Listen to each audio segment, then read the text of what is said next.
livre para todos os públicos.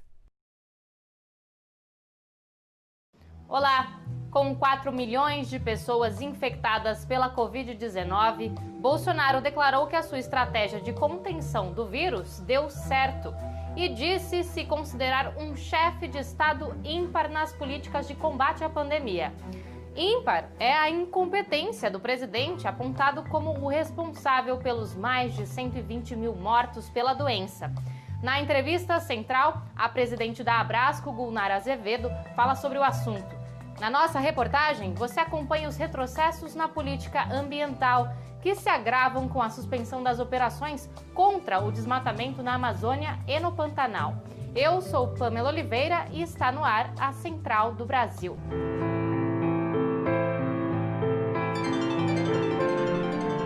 Central do Brasil.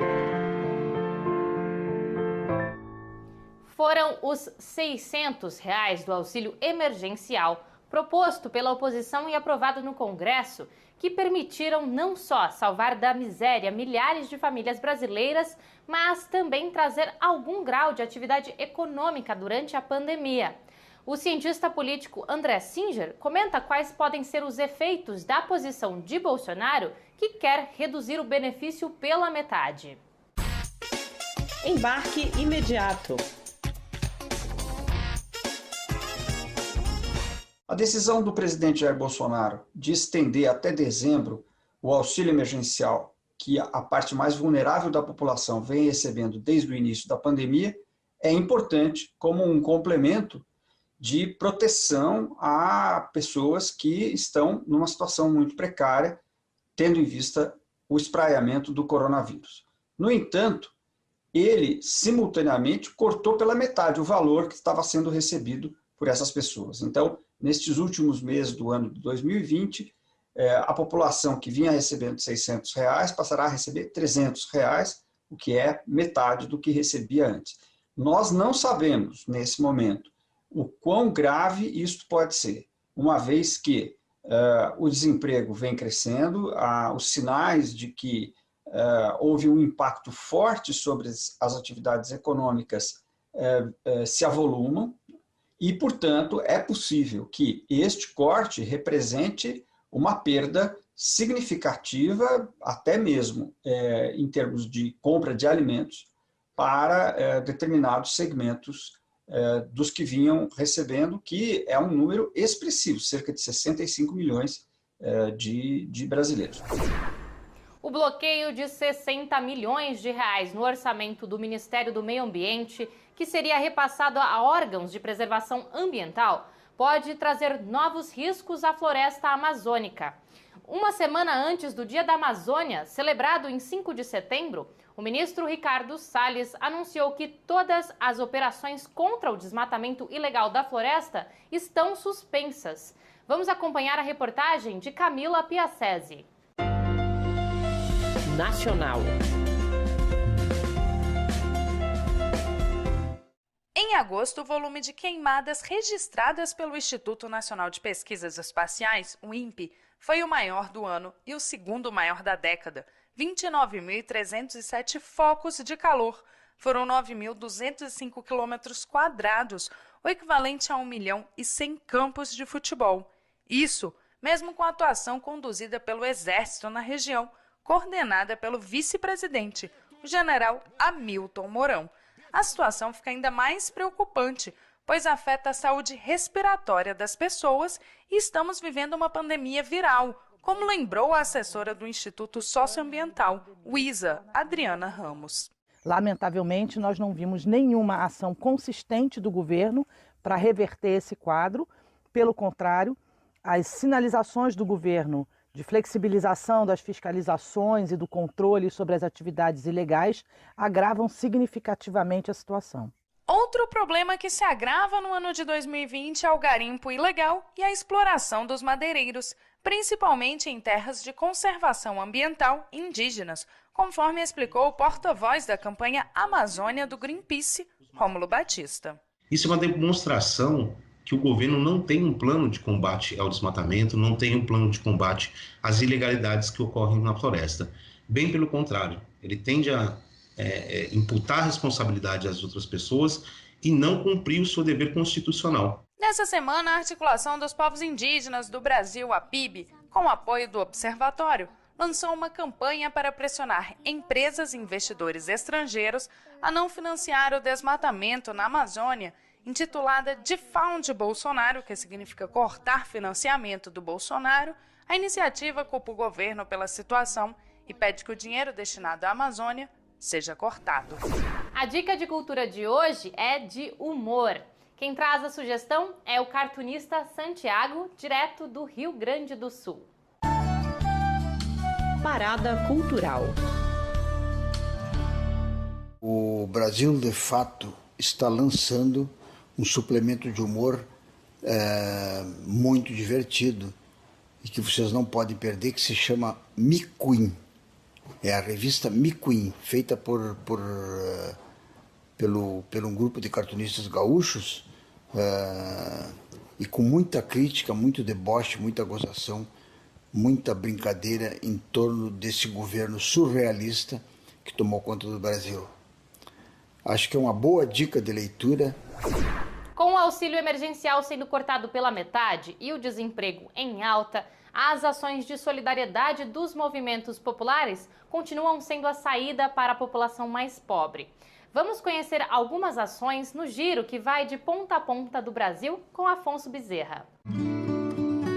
Trilhos do Brasil. O nome do projeto é Cesta Consciente. A campanha organizada pela Fundação Luterana Diaconia entre os estados do Rio Grande do Sul e Paraná consiste em doar cestas com alimentos produzidos pela agricultura familiar. Quem recebe as doações são famílias de trabalhadores da reciclagem, população indígena e moradores das periferias dos centros urbanos. Desde julho, 925 famílias já foram beneficiadas com cestas de alimentos e itens de higiene. No norte do Brasil, o Movimento de Atingidos por Barragem, o MAB, segue com ações de solidariedade na região metropolitana de Belém, na cidade de Ananindeua. Foram entregues kits de higiene para famílias pobres da região, além de mudas de plantas regionais, como parte da campanha Plantando Vidas, um dos preparativos para as atividades do Dia da Amazônia. Durante a entrega, houve debate sobre a preservação da floresta e cuidados com o meio ambiente. Em Pernambuco, a campanha Mãos Solidárias avança em nova área e impulsiona nas cidades de Olinda e Petrolina a criação e manutenção de hortas urbanas. A campanha busca incentivar o cultivo de alimentos saudáveis e plantas medicinais, como forma de fortalecer a saúde da população durante a pandemia. Um dos parceiros é o Centro de Desenvolvimento Agroecológico Sabiá, com apoio técnico na manutenção das hortas.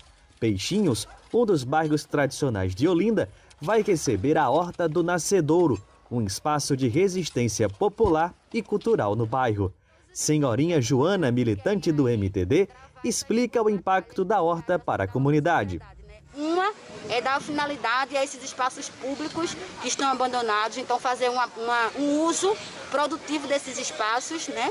E a outra é a luta por uma alimentação saudável, por uma alimentação de verdade, né? Com alimentos produzidos sem veneno. Com a omissão do governo federal, a falta de coordenação nacional das ações de combate ao coronavírus é uma das razões das mais de 124 mil mortes e 4 milhões de pessoas infectadas em 6 meses de pandemia. Essa é a opinião da médica e presidenta da Associação Brasileira de Saúde Coletiva, Gulnara Azevedo, que conversou com Jonatas Campos na Entrevista Central. Entrevista Central. Hoje, nossa entrevista central conversa com a doutora Gulnara Azevedo Silva. Ela é médica, professora da UERJ, com doutorado em saúde preventiva e também é presidenta da Abrasco, Associação Brasileira de Saúde Coletiva. Doutora, agradecemos sua participação. A falta de coordenação do governo federal no combate à pandemia do coronavírus é, em grande medida, um fator que levou a essa quantidade de mortes e contágios no Brasil. Eu gostaria de saber da senhora, era possível fazer mais, tanto quanto ao governo federal quanto aos estados brasileiros? Com certeza. E isso a gente tem colocado como o pior problema no enfrentamento da pandemia de Covid-19 é a falta de um planejamento integrado federal, estados e municípios. Isso tem levado a uma desorganização, uma falta de resolutividade dos nossos serviços de saúde, das nossas ações, e isso talvez seja realmente, junto com o subfinanciamento do SUS, os maiores problemas no enfrentamento dessa pandemia. Poderíamos, sim, ter evitado muitos óbitos. Doutora, e a pressão pela reabertura, ela vem de todos os setores da economia, nesse momento em que a taxa de mortes e contágios não diminui acentuadamente. A senhora acha que os estados brasileiros, a gente sabe que o governo federal é favorável à reabertura total, mas você acha que os estados brasileiros podem, de alguma forma, contrariar essa norma do governo federal e manter o isolamento social como forma de evitar mais contágios e mortes? Olha, nós temos tido boas experiências e alguns municípios têm lidado melhor com a situação. Isso é verdade. Alguns estados têm reagido a essa situação de uma forma melhor, um pouco mais organizada, entendendo, acompanhando o que são nossos dados. Se a curva está subindo, se o número de casos de pessoas contaminadas está aumentando, e estão se baseando nisso. Isso é muito importante colocar.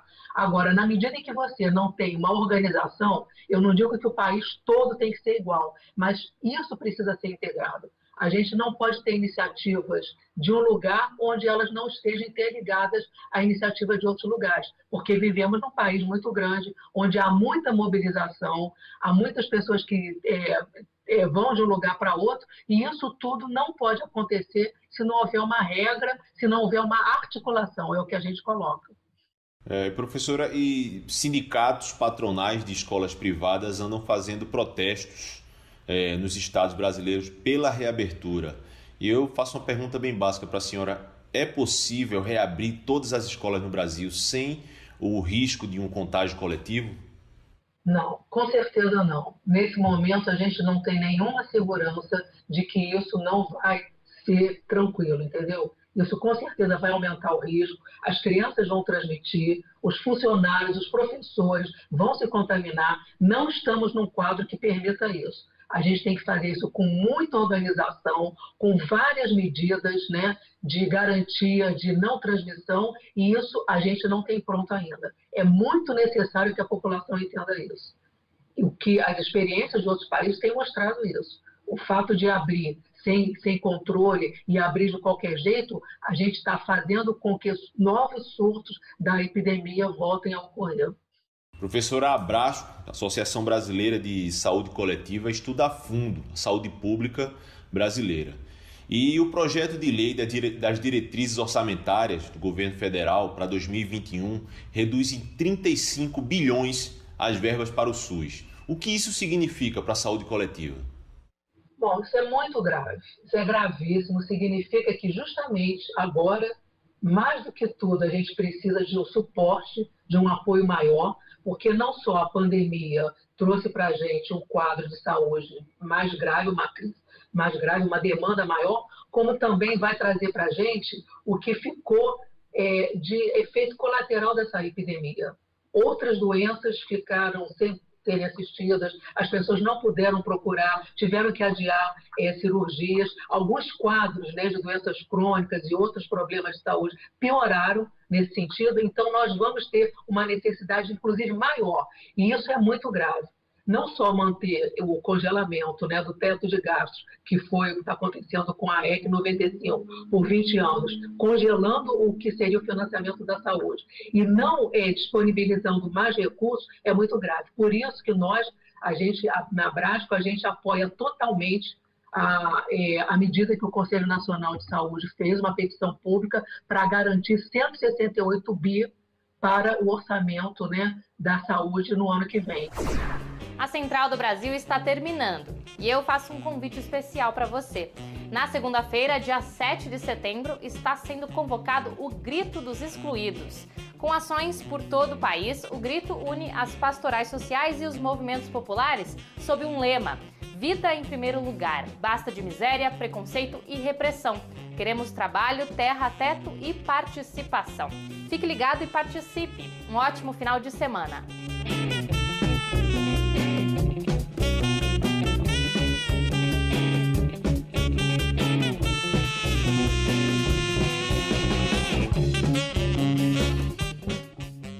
Central do Brasil, a rede de comunicação dos movimentos populares.